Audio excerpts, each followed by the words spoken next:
Film अभिनेत्री उर्मिला हुई कांग्रेस की। सपना नहीं आई लेकिन उर्मिला मातोड़ कर आ गई। उर्मिला मुंबई से चुनाव लड़ सकती हैं।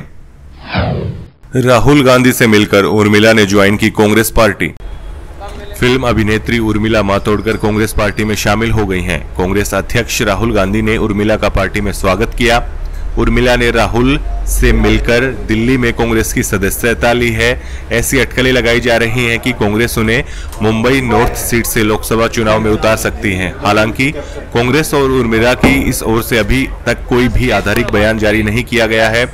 कांग्रेस अध्यक्ष राहुल गांधी और पार्टी से जुड़े हुए सभी लोगों का शुक्रिया करते हुए उन्होंने कहा कि सभी ने मेरा इतना अच्छा स्वागत किया है। ये दिन मेरे लिए बेहद महत्वपूर्ण है क्योंकि मैं आज सक्रिय राजनीति में कदम रख रही हूँ। दरअसल बचपन से ही मेरी सोच महात्मा गांधी, पंडित जवाहरलाल नेहरू और सरदार वल्लभ भाई पटेल के विचारों से मेल खाती है। मेरी पूरी पर्सनैलिटी ही इनके विचारों से काफी मिलती जुलती है। इसलिए मैंने कांग्रेस पार्टी में शामिल होने का निर्णय लिया है।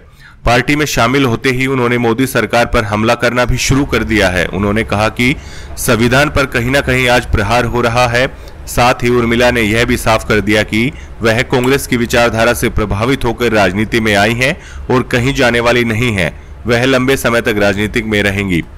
बता दें कि मुंबई नॉर्थ सीट पर भारतीय जनता पार्टी और शिवसेना का दबदबा रहा है, इसलिए कांग्रेस को इस सीट के लिए हमेशा कड़ा मुकाबला करना पड़ा है।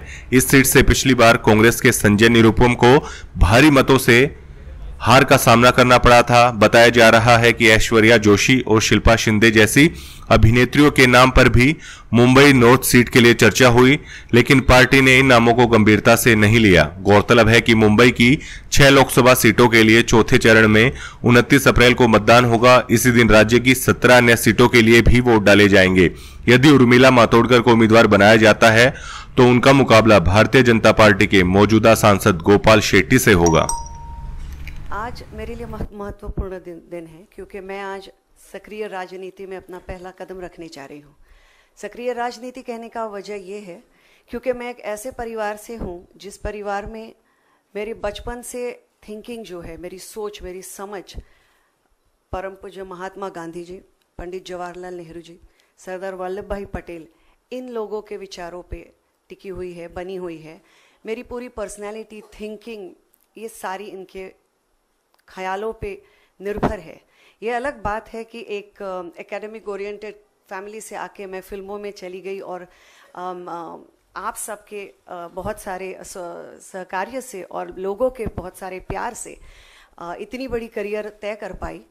लेकिन एक कहीं ना कहीं एक सामाजिक तरफ का जो जागरूकता होती है, जो एक हर एक नागरिक में होना ज़रूरी होता है, ये इसकी समझ मुझे बहुत बचपन से मेरे माता पिता से दी गई थी। और मुझे ऐसे लगता है कि जिन लोगों ने हमारी इस लाखों मोलों की आज़ादी के लिए अपनी जान दे दी, उन्होंने हमको उससे भी बड़ी एक चीज़ दी है उसके बाद हमारी आज़ादी के साथ क्या करें उसे समझने के लिए, और वो है हमारा संविधान और वो है हमारी लोकशाही, जो कि दुनिया के बेहतरीन लोकशाही में से एक मानी जाती है। और इसका सबसे बड़ी चीज़ होती है फ्रीडम। हम क्या करें, हम क्या कहना चाहे, हम किस तरह की ज़िंदगी जीना चाहे, उस ख्यालों का फ्रीडम, उनके स्पीच का फ्रीडम, और एक आर्टिस्ट होने के तौर पर मुझे लगता है कि ये फ्रीडम सबसे ज़्यादा महत्वपूर्ण है। आज एक ऐसा वक्त आ चुका है कि इन सारे चीज़ों पे कहीं ना कहीं सवालिया निशान पैदा हो चुके हैं। कहीं ना कहीं बैठे बैठे लगता है कि ये क्या हो रहा है। और मुझे लगता है भारतवर्ष के बहुत सारे नागरिक, कई सारे नागरिकों के मन में ये सवाल है और बहुत कई सारे सवाल है, और उन सवालों को आवाज़ देने के लिए मैं इस फील्ड में उतरी हूँ।